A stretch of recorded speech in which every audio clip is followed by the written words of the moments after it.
اے ایمان والو، دگنا چوگنا سود نہ کھاؤ اور اللہ سے ڈرو تاکہ کامیاب ہو جاؤ،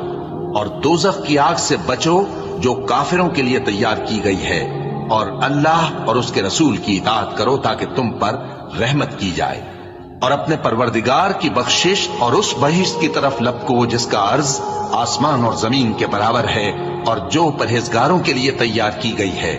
جو آسودگی اور تنگی میں اپنا مال اللہ کی راہ میں خرچ کرتے ہیں اور غصے کو روکتے اور لوگوں کے قصور معاف کرتے ہیں،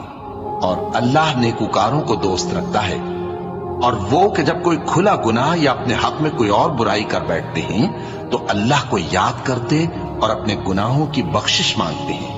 اور اللہ کے سوا گناہ بخش بھی کون سکتا ہے، اور جان بوجھ کر اپنے افعال پر اڑے نہیں رہتے۔ ایسے ہی لوگوں کا صلہ ان کے پروردگار کی طرف سے بخشش اور باغ ہیں